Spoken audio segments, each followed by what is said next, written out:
treasures in that home above. Yes, I'm trusting, fully trusting in the Savior's love. And I'm doing what I can for heaven's holy dove. And you know I'm getting ready to leave this world. I'm getting ready to leave this world of sorrow. I'm getting ready for the gates of pearl. Keeping my record bright, watching both day and night. I'm getting ready now to leave this sinful world.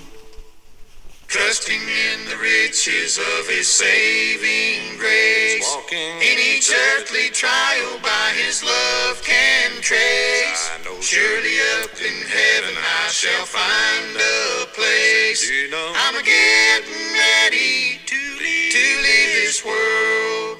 I'm getting ready to leave this world of sorrow. I'm getting ready for the gates of pearl. Keeping my record bright, watching both day and night. I'm getting ready now to leave this sinful world.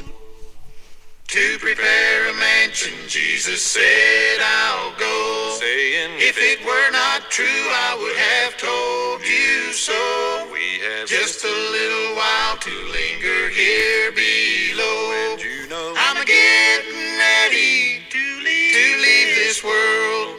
I'm getting ready to leave this world of sorrow. I'm getting ready for the gates of pearl. Keeping my record bright, watching both day and night. I'm getting ready to leave this sinful world.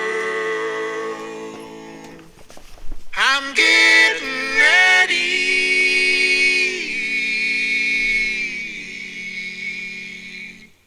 to leave this world.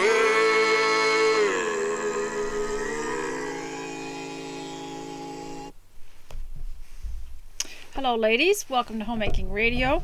I was getting ready, and that was the only song I could find about getting ready. And when they were singing this, I was thinking about the idea that we are developing our character, we're making our homes because we're getting ourselves ready for eternity. And so I had some things that I wrote down here about all this, and I've got a few things to read to you. And I found out that if I only take a few notes, I'm better off than trying to get a whole lot of notes ready. I may never get here if I write down everything that I think. So I'll just give you what little I know today and tell you some things that will help you to keep going while you listen. And you probably noticed that I put this crocheted string here. One of my descendants made this for me, and it was to drape around things or just decorate with, and or be a necklace. So in their honor, I'm going to wear it as a necklace. And I will say, darling, I wore the necklace you made for me. So I'm going to use it as a necklace, and it's just a little crocheted thread here. So that's good enough, isn't it? Actually, I prefer soft jewelry, because if you're holding a baby or something, you don't have anything that will injure them. And also, it feels pretty good. So, ladies, I hope that you will click the link in the description and go to that, go to the post on which I have placed this. And that you will also leave a comment over there, because those comments give me some kind of content to go with. And I started this so that people would have something to listen to while they work. And I like to listen to audiobooks, but sometimes it's nice to leave something for my descendants and to talk about things of the home from somebody who's extraordinarily ordinary and always behind, always in a mess. And I will just share with you how I overcome it sometimes. And so we'll always start out with getting yourself prepared. And I know some of you are just sitting in bed wondering where you're going to find the time to do everything you need to do, and you're not quite ready. But hopefully this will give you a little bit of motivation, because when we stand up in front of that mirror and we start to fix our hair, we start looking in our eyes and our faces, and we realize what other people have to put up with. And so we try to do our very best. Not everybody's going to like us. Not everyone is the same. I always say that. We don't have to agree, but we can still be friends. And you'll notice that there is a segment of society that absolutely will not accept that. You have to agree with them, or they can't be friends with you. And I understand that to a certain extent when it comes to some deep belief that affects your soul. But most people that disagree with that will not associate with you unless you agree with everything that they do. And in the olden days, kids, we had friends that would come out to our homesteads and visit. We weren't the same religion. We always hoped, that they would come around to to the beliefs that we had. And we said, I'm going to just take this off because it's falling off a little bit. But we were just happy to be together. We were happy to have other human beings in our lives. And in some ways, I think that the huge social realm that we now have has ruined that, because people are not treated as real special human beings, souls. And you get so many that after a while, you treat people treat people as though they're expendable. And so, to make a long story short, I've just come here to reassure you that we can still be friends. And you might think I'm a little eccentric, but that is part of my act. Is if I say something that's true and it's really radical, you can just pass it off as the thoughts and sayings of an eccentric old lady.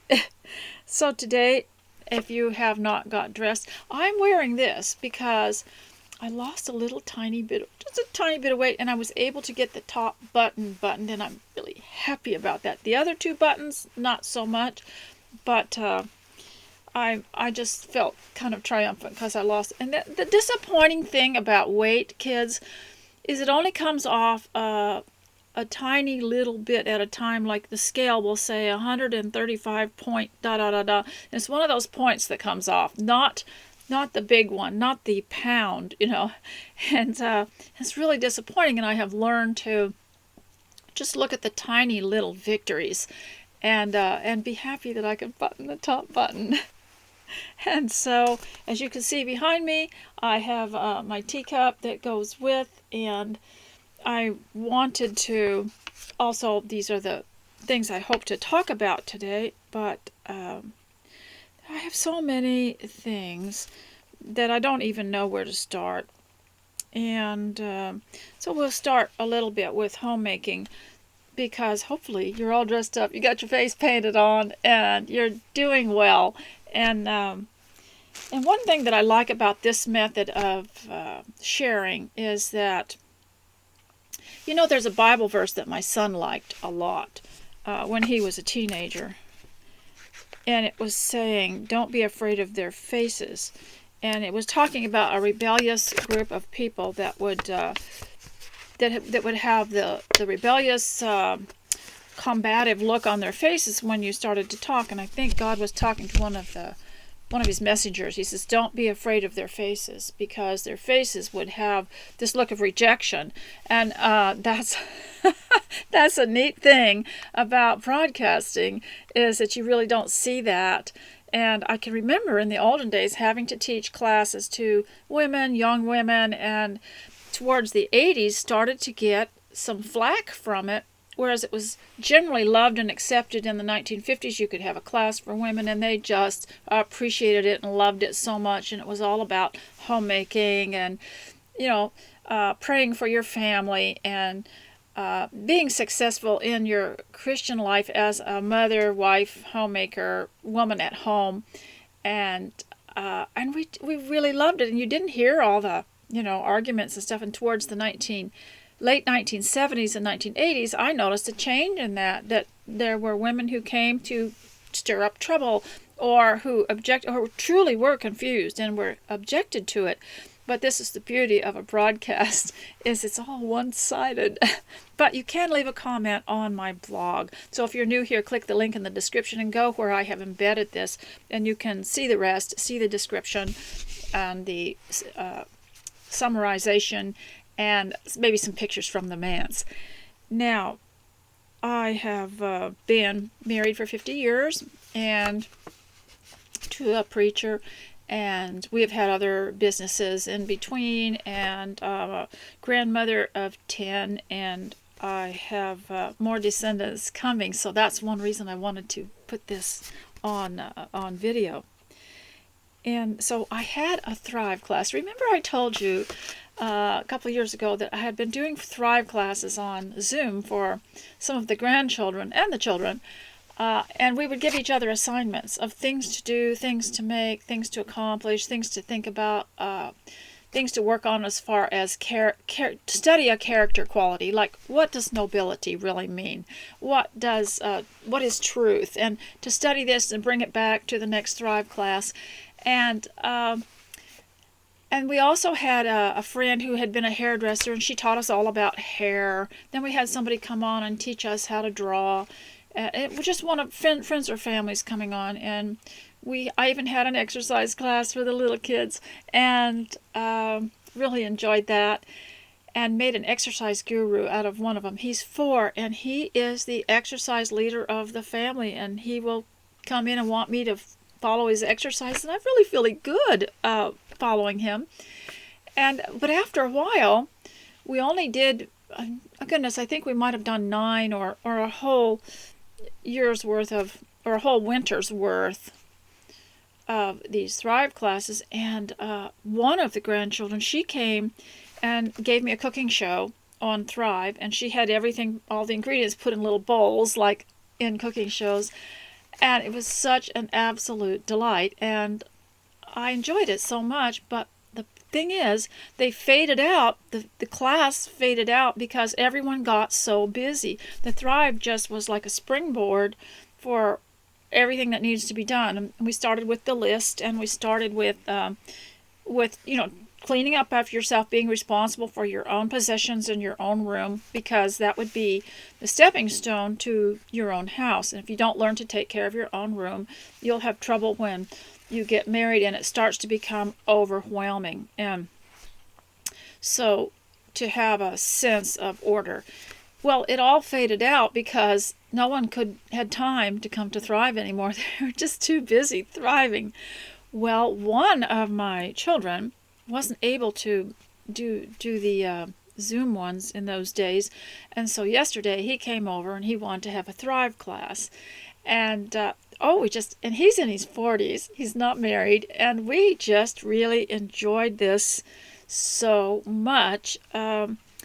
He was supposed to come and teach me something that I hadn't had time to learn while we were homeschooling, and we were both missing. He was missing homeschooling. He said he just missed it because it was such a building thing for us, so different than the world. And he talked about a lot of different things, but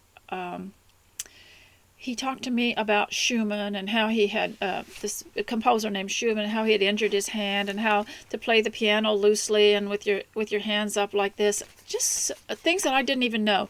And then we went for a walk. It wasn't raining, and we went for a walk, and I read out of goodness sake, I don't even have it here. Excuse me, ladies, I'm just going to get this out. See if I can find it.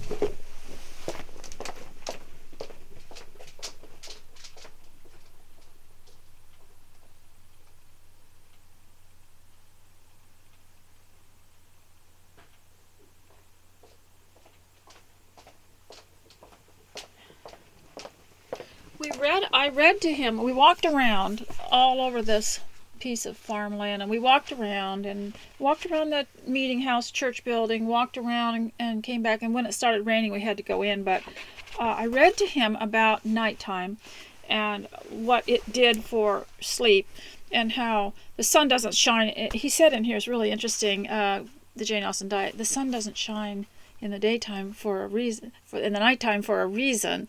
And talked about luminaries and which ones were more powerful. And then I called another one of my children who knows about luminaries and how there was different kinds of waxes and fats that were used in candles, and some of them were tallow candles that didn't give off as much light as the wax candles. And when the wax candles were used was at night and during balls, and because they were more a brighter light. And how he tells in here how different they were and what an effect they have on our sleep. You know, the lights, the difference between the lights. And so we talked about that a long time, and he said, you know, Mom, your education is wasted unless you get something like this, training like this. He was very interested in that, and he says that is something that, he said whenever he hears someone ask about something, he wonders why they didn't learn it in their youth, is that we're not often given that in our youth. A lot of the youth is wasted on, he was talking about knowledge and the Gnostics, and how knowledge is put forth as the most important thing, as developing knowledge, most important thing, instead of wisdom, understanding, good judgment. And he named a lot of other things.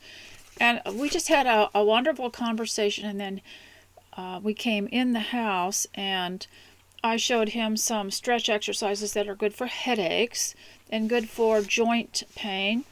And he showed me the preparation exercises for karate, because he had taken a self-defense class, and so he was teaching me this self-defense.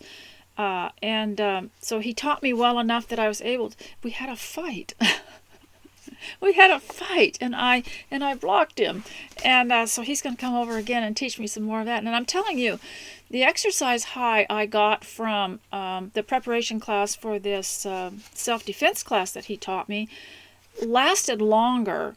The feeling of optimism and health and clear-headedness lasted me longer from that exercise than some of the other types of exercises that I use. And in fact, it was so effective that I didn't feel like I had to do very much more exercise. Like sometimes towards the middle of the day, I'll start thinking that I need to, do a little bit more, because it does balance your brain, But the exercises that he taught me for the self-defense class were so effective. And then we talked about, he asked me, when we were talking about sleep and about nighttime and about lights, and he said he told me most people are not at all aware of the fact that they should go to sleep. And he said he knew people that just didn't turn the lights off at night and didn't even bother to sleep. And so he just put this to me, that there was a missing piece of history or a missing era that told people how to live this normal life. And I told him about simple social graces, or the benevolence of manners, because in here she talked about how the home, she had several chapters on the home here, on how in the early 1900s there was a generation that, it wasn't a generation particularly, but there was a element behind it, and it was a philosophy behind it. And there's always somebody in the background, promoting some of these false ideas that tried to totally smash the good things of the Victorian era. I agree, there were a lot of bad things and a lot of bad people in that era, but the good things were being under attack. And one of the things was the self-esteem movement. And I read to him the part that said the Victorians would be totally astonished at our quest for self-esteem, because they didn't think you should feel good unless you did good. And so that would be something. And I had a little card, and I was walking around with him writing down everything he said. And that was one of the things I wanted to discuss, was that he said, I told him that this book had talked about how self-restraint were began with words. And so then we started talking about words and how we entered into an era, him and I and all my children and you too, we entered into an era where words were used without restraint. And I was telling him about a time that, and he was real young when this happened and he remembered it. Someone had come into our house, and I think it was from a business or something. I'm not sure they were even Christians, and it doesn't matter because, they'd come in to our house, and we were in a business together or something. We invited him to eat with us, and he wanted to know why the children weren't in school. And I said, well, I'd been homeschooling them. And he said, oh, they're not going to get everything that they need. And he said it right in front of my children. And sometimes you'll get a child, I'm saying this, that you have to be careful what you do in your home and who you have, because they can plant a seed. Other people can plant a seed that makes these children feel rebellious, or like maybe the other person's right and their mother is wrong. And he said, well, they're not getting what they need. What about history? What about, this, geography or whatever? And social studies, the big thing was social studies. And I said, what is social studies? Well, he didn't really know. And so I brought out the ABECA, Old World History and New World History and Geography, both of them history and geography together. And I read parts of them, and they were very fair books because they would say on one side something that happened and the Christian view of it, and then the other, not what Christians said about it, but how we view this this happening. And then the other side was more of a secular, what they would put in the public schools. And I showed him the difference on how one side would give a person a purpose and hope and a reason for studying history, and the other side was just memorizing dates or something like that.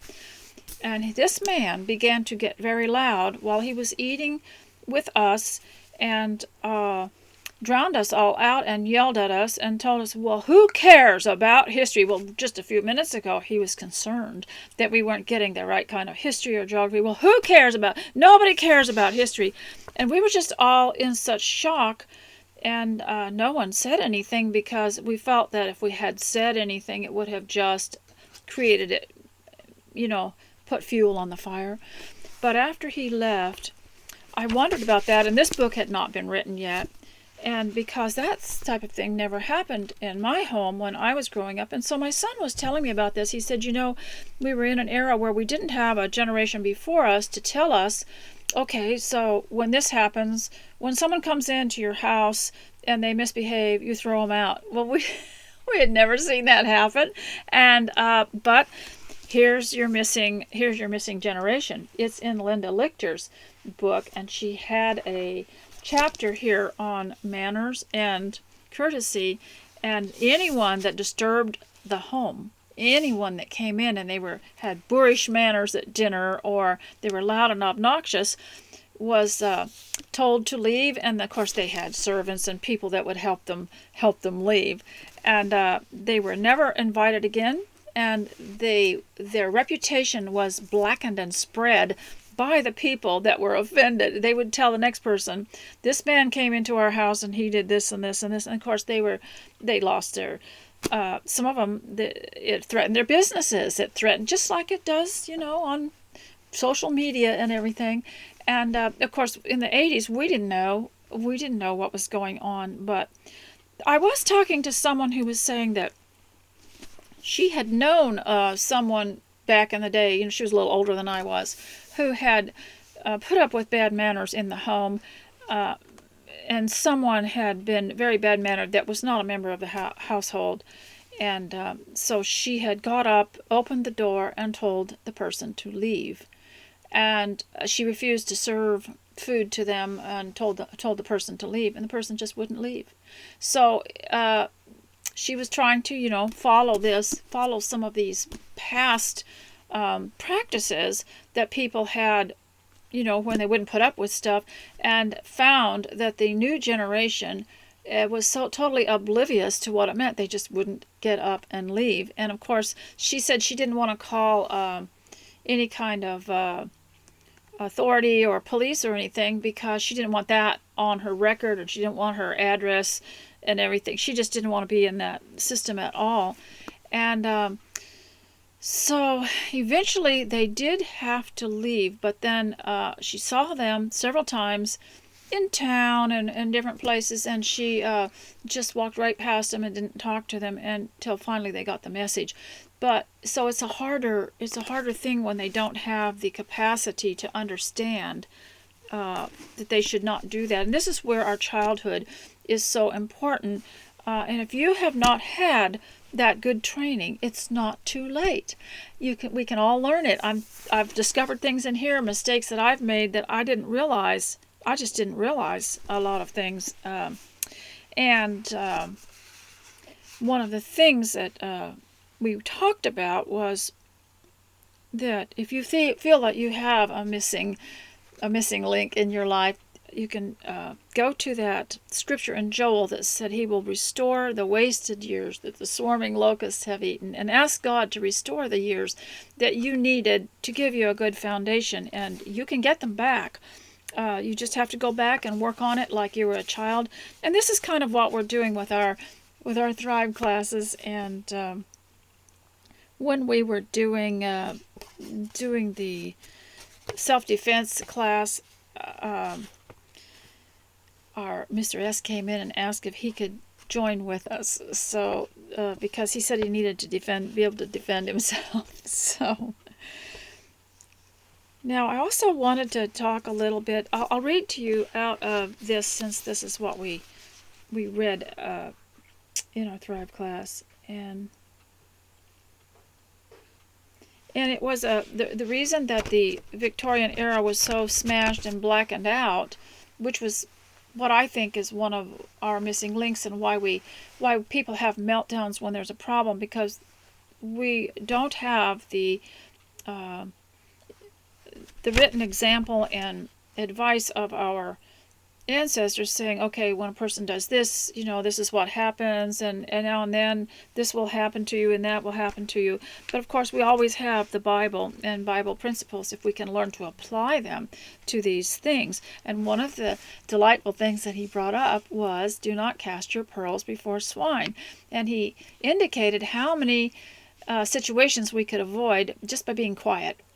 And I've told you, put a seal on your lips, just by being quiet, just by not giving anybody enough information to create a problem. And also, I think it's really important, we discussed this too, is don't tell private things in front of other people that you're trying to tell someone you live with. For instance, you don't come up to your wife and say, in front of her and other people, I tore my pants at the knee. Could you mend them? I know people like to do that, but or something like that. If it's personal, you just keep your personal life quiet, because even something as innocent as that, or would you sew my button on? Those people are often more small-minded. They're not all like us, And if you've been a homeschooler, it makes you even more aware of some of these offenses, because you're trying to do better and you're trying to teach your children better, but you don't. And everybody had to tell their children, when there's someone else there, you don't come in the room and say, look, I've this and this and this, and create a problem. You wait till the company's left, and you don't bring anything personal about it. You don't come into the room and say to your mother, little brother is looking at one of my books, or something like that. And these little things are so important, because then they build up into greater things. When you are an adult, you learn to keep your mouth shut. And he told me that casting the pearls before swine can be so applicable before so many things. Now, I'm going to read a little bit out of Linda Lichter's book, and I wanted to first, because I'm going to be discussing homemaking a little bit more, show you what this was. It was a package that I got in the mail, and I had ordered a towel that I really liked, and it was a cotton towel. So I wanted to show you, when I was talking about thrift last time, what I would do. It's a lovely plastic bag without a label on it or anything. So this can be used for maybe I'll cut out a garment and want all the pieces kept together before I get ready to sew it, and I'll put my pattern in here and everything. Or it can be used to put away something else for a while, and well, I would not use it in the kitchen for food. But it can also be used to line a trash container. We always like to line them. And so that's how I would use that. And then you might not think, oh, well, you can buy, 2 dozen bags at the dollar store for $1.25. Well, that's true. But it's amazing if you can keep your money from going out, even $1.25, that eventually you're going to prosper. And maybe not much, but it's also, I believe, the Bible teaches that we can't be wasteful, and so I would not throw this out immediately. And inside the bag was the receipt. It was a shipping receipt, and to tell what the pack slip is and what was in it and everything. But the back was blank. So what I'll do is I'll fold this maybe several ways, like this. And one side, when I get up in the morning, I'll put my my little schedule on, just simple things that I need to do today. I'll put as the grocery list, as I'm going through things every now and then, I'll run out of something to write it down for groceries. And then this next one, I will put down things to remember, like bills that need to be paid, things I need to do online, I'll write it down. And then this last one, I'll write down things I need to tell people. So I'll put my son's name, my other son's name, my daughter's name, my grandson's, and as I think of them, things I need to remember to tell them or do with them. As a matter of fact, I probably should get up now and go write all that stuff down.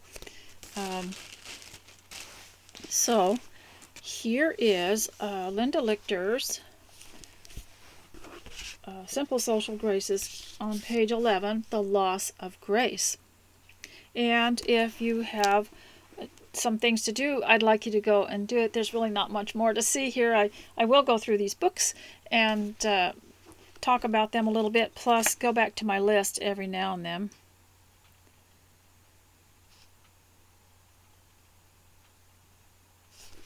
So, The Loss of Grace is what it's called. And you know that movie, It's a Wonderful Life, and you remember in that movie there was a scene in which George Bailey and, what was her name, his future wife, they were going for a walk, and they walked past this old Victorian house, and a lot of people were just used to walking past those old houses and throwing rocks in the windows and just totally trying to destroy them, until a historical society came out and said, this is part of our history, we will not let you destroy them. And before that they were being burned, and but there was more to those houses, and she has a whole section in here on their houses and their homes, on how they were built for someone rather than for sale.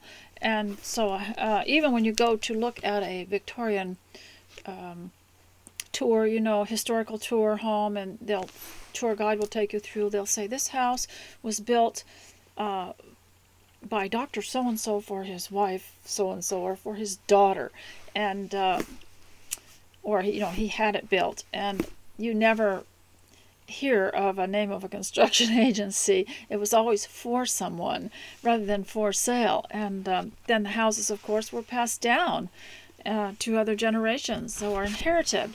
So, The Loss of Grace, page 11 of Simple Social Graces.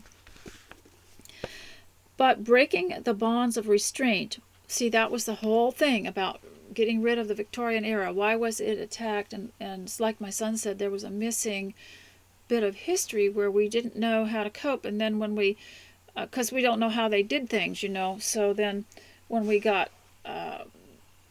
confronted with something, and in the 1980s, a lot of you who homeschooled or became homemakers were confronted by things you probably had never heard of before because your mother was probably left alone in peace in the 1940s and 1950s to quietly be a homemaker, and then there was a kind of an attack, and we didn't know how to fight the battle, and so we have to go back to see what the Bible says and what some of these people did with these values that they knew from the scriptures, the laws of grace. But breaking the bonds of restraint went far beyond a new fascination with fulfillment.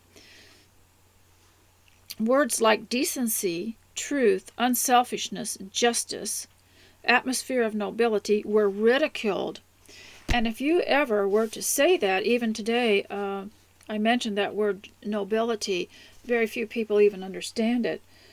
And if you mention the word character, they think more of a character in a comic book. They don't really understand the word character as in the refinement and manners and love. The new lingo shifted the focus from social virtues to surface gloss. That's a very interesting sentence. People were told by advertisers, the movie industry, the cosmetic manufacturers to become fascinating, magnetic, stunning, and attractive. See, that's so different than decency, truth, unselfishness, justice, refinement, nobility. The new ethic of self-expression, you just think social media, self-expression. The new ethic of self-expression rode a wave of generational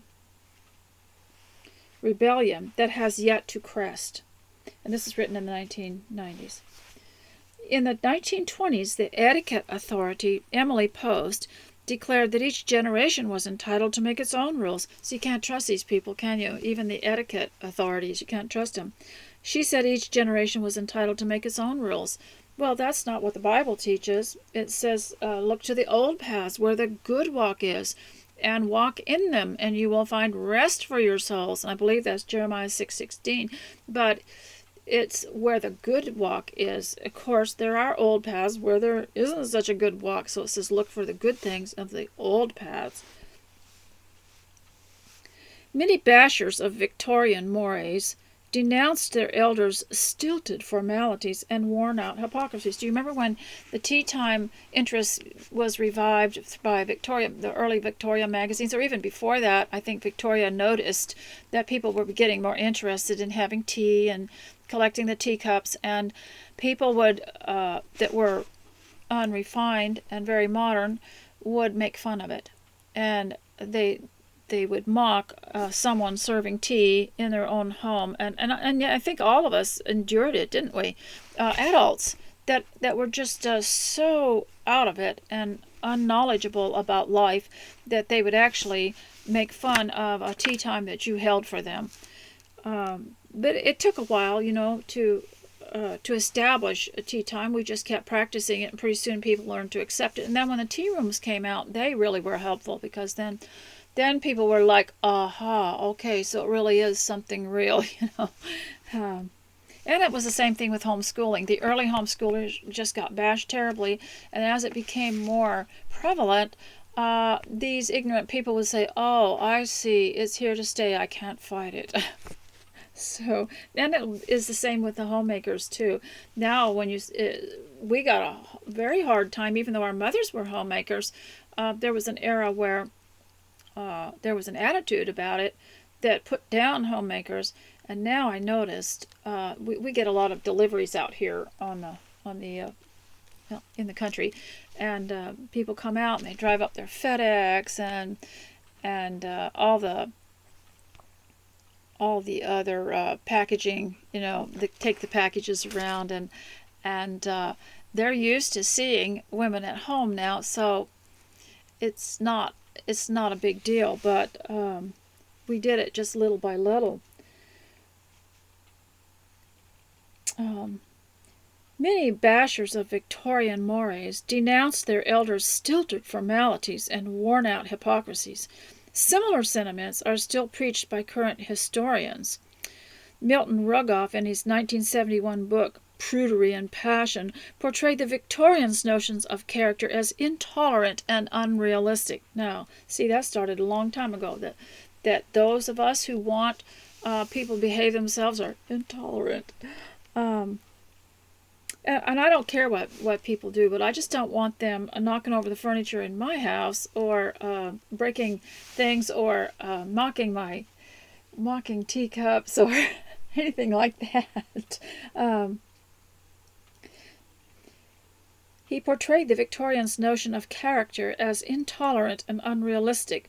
Well, we know what kind of man he was, don't we? Anyone who does that, they just don't want to obey the rules. As well as insufferably pretentious. And I'm not talking about ladies in the home obeying the rules, but being courteous, because it's not all about, checking off, I obeyed all these rules. It's all about thinking in your heart, having a heart for the courtesy, for being courtesy, and thinking of the comfort of everyone around you. And that's why we bathe and dress, and we try to take care of our own things, not leave messes for others, because we're trying to be courteous of other people. And when people want to break those rules, they're just being selfish. I imagine this man was probably very selfish, because he portrayed the Victorians' notion of character as intolerant and unrealistic, as well as insufferably, listen to this, insufferably pretentious. Do you think that a woman who has a home that she likes to keep clean, and she wants to get her dishes done, and she wants to have meals on time, do you think she's insufferably pretentious? Do you think a woman who likes to have a nice conversation with someone without being interrupted by a blow up, or someone constantly contradicting, do you think she's insufferably pretentious? Because this is what he said, it truly overreached itself in the virtues and ideals that it set up. He believed it was overreaching. And here's another author who said the Victorians, he called the Victorians burdened as no generation before them with the weight of their own image. They struggled to gain the highest planes of achievement, for their highest duty lay not to themselves, but to future generations. You know, I was talking to a friend of mine about why she liked Jane Austen. I like to do a survey once in a while, because I'm a social scientist.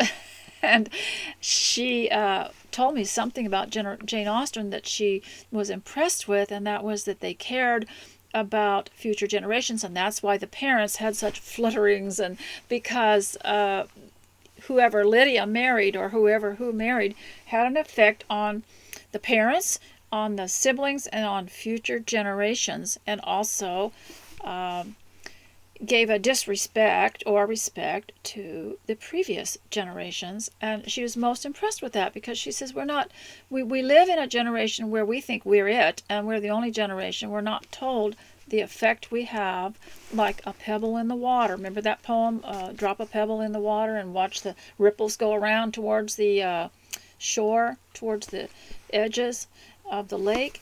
And I know, I wish I had, there's a poem I want, but I don't want to leave you and go search in my bookshelf for the book. I'll look it up here in a minute. So listen, this guy, here's the translation. He said, the Victorians struggled to gain the highest planes of achievement, for their highest duty lay not to themselves, but to future generations. Well, I can interpret that. He thought it was wrong to think about others and to think about the future generations. It should all be about self-fulfillment. So here's the translation of that. How dare they aspire to goals that nowadays might waylay modern pilgrims on their pursuit of self-fulfillment? And somewhere in here she says that the Victorian would have been astonished at our quest to feel good or to have self-fulfillment, because they were more concerned about developing the character that would really truly give you long-lasting self-fulfillment. Is it any wonder that the mentality of the 1920s, in the words of the historian Paula Fass, quote, sits solidly at the base of our culture, many of us would feel right at home in an era when, as Frederick Lewis Allen claimed in the book Only Yesterday, even the best classes displayed their worst, and trashing was the order of the day. And she talks about how they trashed the Victorian era, and it's probably not one person today, modern person, that when you mention Victorian, of course they're not thinking of Victoria, Canada, or Victoria, Australia, the States, but when you mention the era, the Victorian era, do not shudder and stiffen with horror, and they hate it. And it reminds me of Gigi in the book Gigi, or it was written in the 1800s, and it was made into a movie with I don't know, somebody, and Gigi.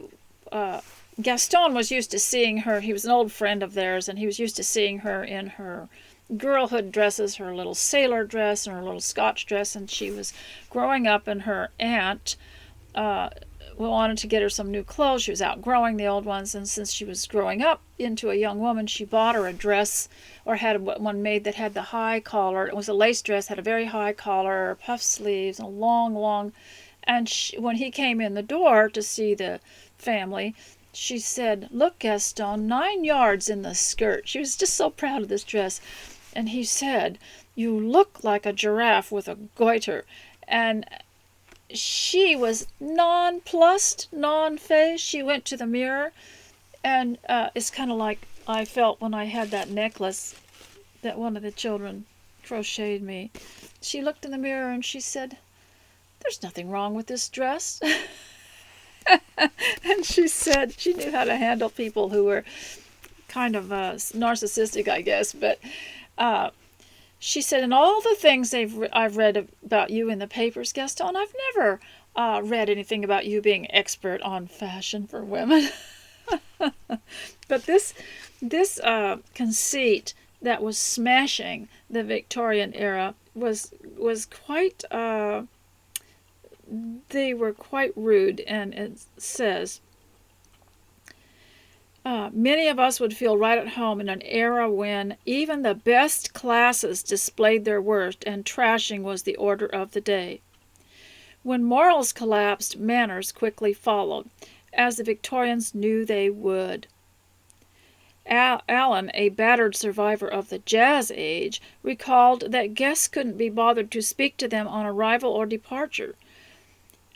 That gate crashers became an accepted practice, that thousands of men and women made a point of not getting to dinner within half an hour of the appointed time, lest they seem too proper. Yes, well, people treat you like that today, especially the homemaker. You want a clean home, you're too fastidious. You want to put on a meal, it's too formal. You want to wear a dress in your home, it's taking on, it's ostentatious, taking on airs, things like that. So she was also the lady here in this book that had said that when society, the way to crumble society is first to corrupt their speech, the way they talk, their language, and then after that, corrupt their styles, their clothing, and their art. And their stories and their books and things like that, and then after that, you corrupt their businesses, and you give shoddy materials and shoddy work ethics, and then after that, people don't care about their appointments or their promises or anything like that. And that's the way she thought that it started. It began with impolite speech. She said, "Sound familiar? Similar complaints about the guests are routinely lodged in these days in Miss Manners and Ann Lander's columns, but we are far too removed from the golden age of civility to notice any but these egregious offenses."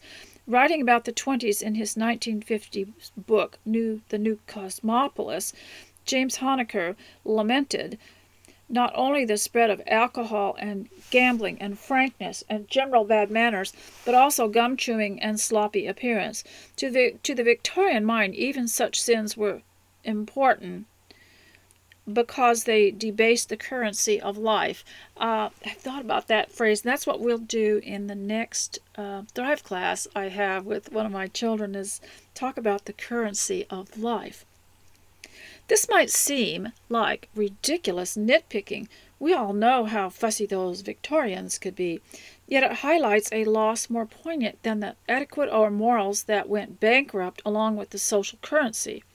Before her death in 1937, Edith Wharton pined for the beauty of what she called the Age of Innocence, also the title of one of her most famous novels. According to her memoir, she found the new age to be a world in which so many sources of peace and joy are already dried up, and that few remaining have a more piercing sweetness. Gone was that intangible, almost mystical loveliness of life that still holds the power to enthrall us when we glimpse it in old artworks and photographs or recreated on a movie screen. That's such a pretty sentence. So, in order to cap that off, I am going to read from Stepping Heavenward. And I'm starting to warm up to this story in this book and these diary entries. I'm starting to warm up. They were kind of painful to me at first because, to me, it started out quite negatively. A girl who's complaining in her diary, quite negatively, and but improves upon acquaintance. So here we go. We're going to read this 16-year-old girl who writes in her diary from the, did I say this was 1831? Yeah, started in 1831. And so I'm going to, and when I left off before, I talked about, she had talked to her minister's wife who said that there is no greater heroic act than to do your best in the small things at home. And she suggested that she stay home and please her mother and make life better at home for everybody there. And that reminds me, almost in a small way, I had been talking to you about single girls at home and why it's so important for them to be home and not out away from home because you have to be developing a sense of contentment at home. And a lot of people think that when you're single, you have this in-between stage and you just go out and you have fun and you do all things independently. That is not good preparation for your own home, for your own family, for your own life, because it can create restlessness. And then later on, when you're confined at home because you have to take care of someone at home, you have a baby or a child, and it makes the idea of being always out and around is not really good preparation for that. And I will eventually talk about the book of Ruth, where Ruth stayed with her known family at the time, and in order to have a husband, she met her husband through her known family at the time. All of her family had passed away, so she stayed with her mother-in-law, who's also a widow, and listened to her and did what she suggested. And I don't want any young person to think that that is what you do if you don't like your mother. You go find another mother that you like. That's not what that was all about. But people can always twist it, can't they? And I would like to talk about Cynthia in Wives and Daughters if I come back, if I ever come back. If I don't come back, you know where I am. I'm in the laundry room, I'm in the hoarder's room, or I'm in the kitchen. Yeah, okay, so let's go on to March 29, 1831. Yesterday, for the first time since that dreadful blow, what she means by that dreadful blow is the idea that she's not perfect, and she was told by her mother, that she needs to be doing her duty, and not neglecting it. I felt some return of my natural cheerfulness. It seemed to come hand in hand with my first real effort to go so far out of myself as to try to do exactly what would gratify dear mother. Now that's just what I was reading in Simple Social Graces, where she translated this man's criticism of the Victorian era translated, how dare these people put your own duty and gratifying others in front of your own selfish self-fulfillment. And this is talking about others at home, of course.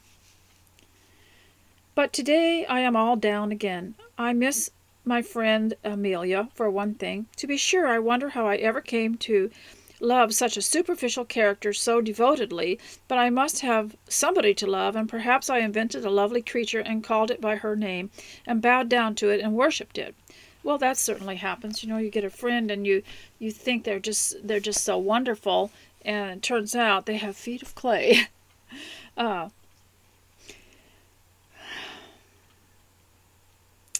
I certainly did so in that regard.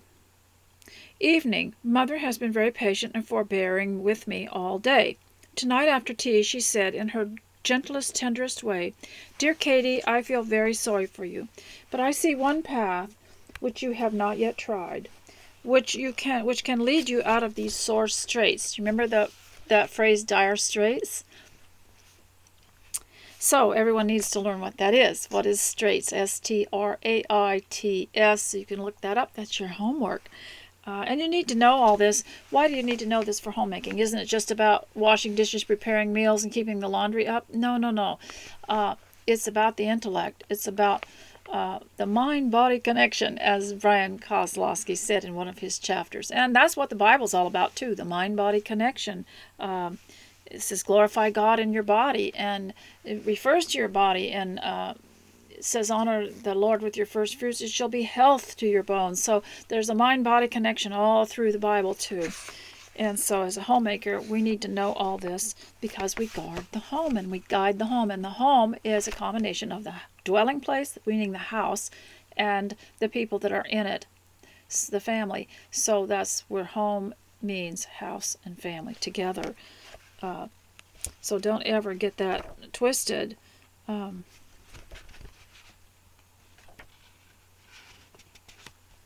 Dear Katie, I feel very sorry for you, said Mother, but I see one path which you have not yet tried, which can lead you out of these sore straits.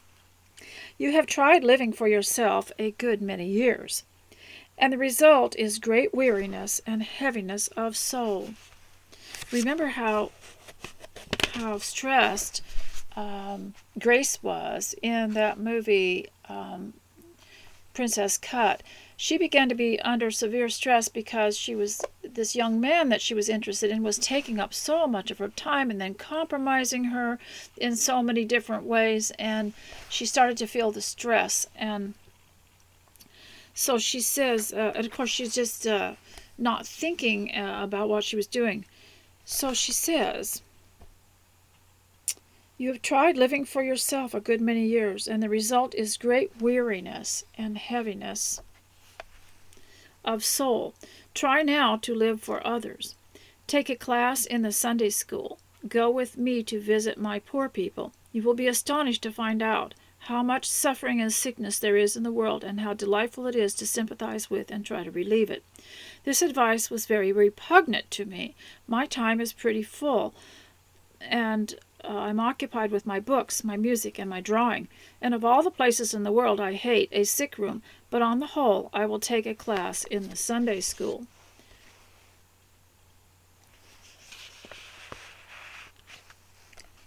So she talks about the next chapter. Chapter 5 is talking about teaching little children. And so I want to go with July the 21st. So much has been going on this summer that I have not had time to write. There is no end to the picnics, drives, parties this summer. I'm afraid I'm not getting on at all. My prayers are dull and short and full of wandering thoughts.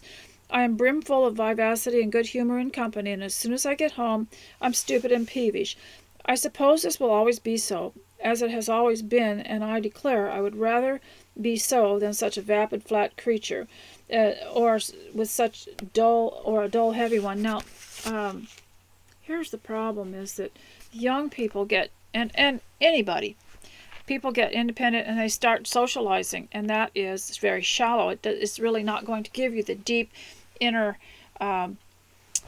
contentment and happiness and accomplishment that a good remember Hyacinth said of Cynthia, I just wish Cynthia would settle down to a good course of study or something like that, a good course in life. And study actually in the Greek just means consideration, to consider something and to be serious about something.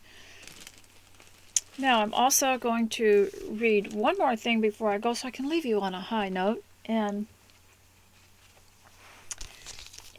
here it is, and it's from Tea with Jane Austen by Kim Wilson.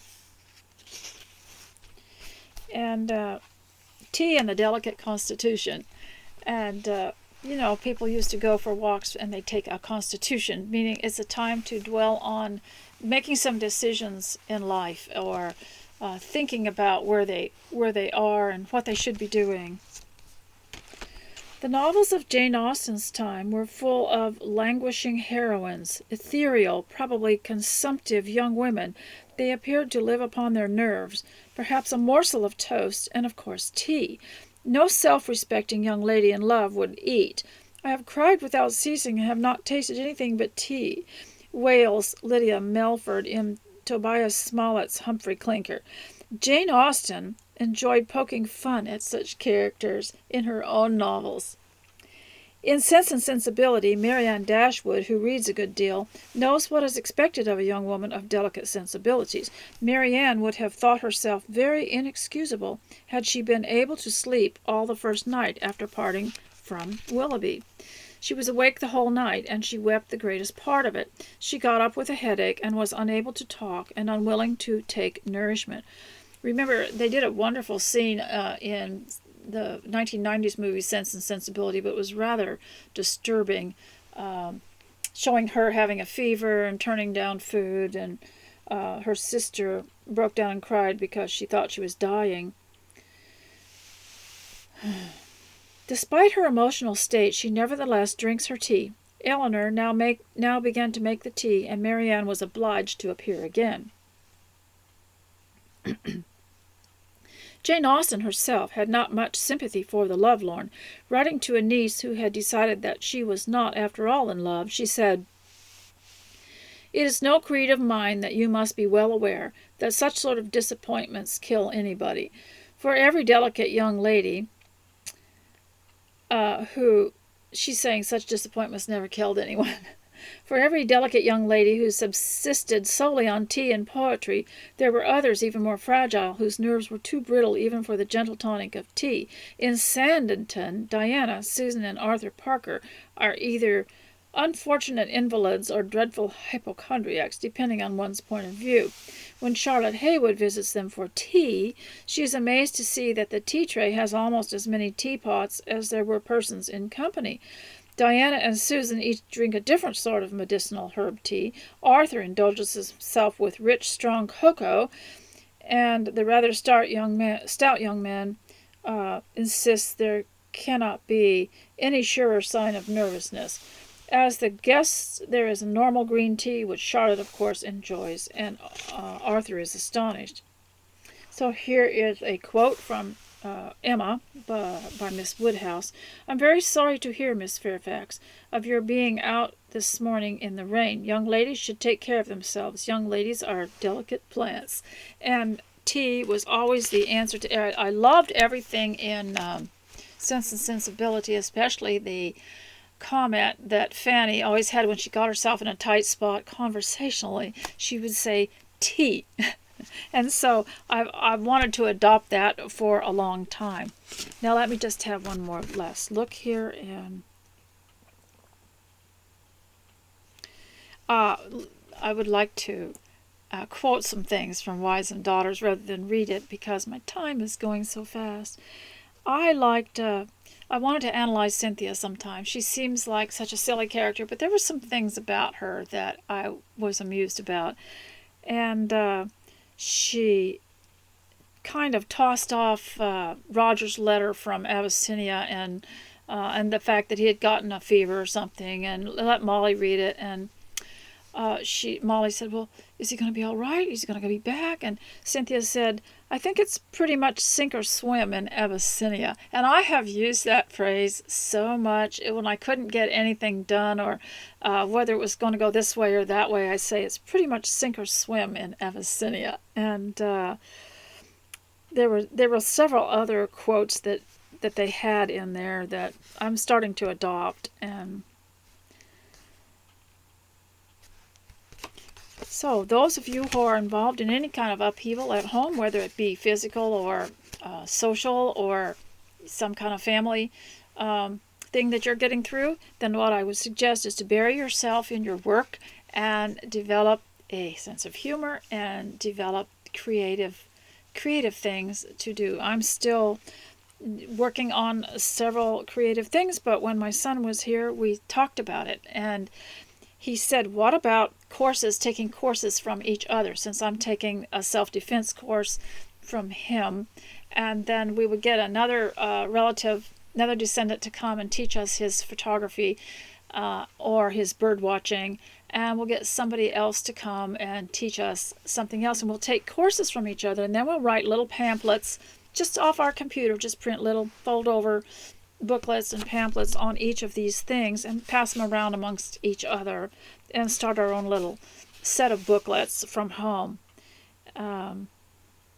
So courses from each other, lessons and booklets, we talked about that. And how to overcome some of the things that confront us at home. Now, a lot of people will say, "Well, if this is what homemaking's all about, just forget it, But what happens is, when you're home, you're starting to discover things. You see things in the little corners. You see things that need to be improvement. And then you hear and see your family's faces, and you know what's going on in them. Whereas when everybody's gone in all different directions during the week, you really don't see it. And the point is to try to learn how to develop character through it, how to understand the home, and how to get along with people. That's your primer for life is your home. Oh, and here's another quote from Wives and Daughters, and upon saying this, I'm going to have to say goodbye, and that is when Mr. Preston was explaining to Molly about the personality of Cynthia, her new sister that was going to come, her stepsister, he said, one forgets to see her as she really is in the halo that surrounds her. And this is what I was talking about in a few videos ago, or maybe the previous one, where a person can get, especially this is referring to a girl, develops a persona around her, or an image she wants to project. She always looks nice, and she's very well spoken, and she tries to be intelligent about everything, and but you can't find out who she really is until you start to watch what she does, how she messes up people's conversations, or how she gets her life in an embroglio like Cynthia did, or how she's disappointing her parents. One forgets who she really is. One forgets to see her as she really is in the halo that surrounds her. So that's just a kind of a facade and a fakery we need to really be careful of with our children. And one of the problems is people think you would just be polite to people out there, just have manners for out there, but at the home we're different. That's not how it works. At home we develop manners with each other as though we are company, and then those manners flow out. Then you don't have to switch manners. Then you go out into public and you're the same. And one thing to do with your children is to remember they're going to be bigger than you someday. You're going to have to teach them really good politeness and courtesy and manners and love and respect for the parents. The Bible says, honor your father and mother that all may be well with you. You'll find out that most of the time when people have a lot of problems, they didn't goes back to honoring parents. They'll have a problem and you try to solve it and everything, but that's not the real problem. The problem was that they were dishonoring or are currently dishonoring their parents. And so we have to think of life in those perspectives. And I hope that you enjoyed this and that you got something done. And we'll talk to you later. And until I see you again, stay close to Christ. Goodbye.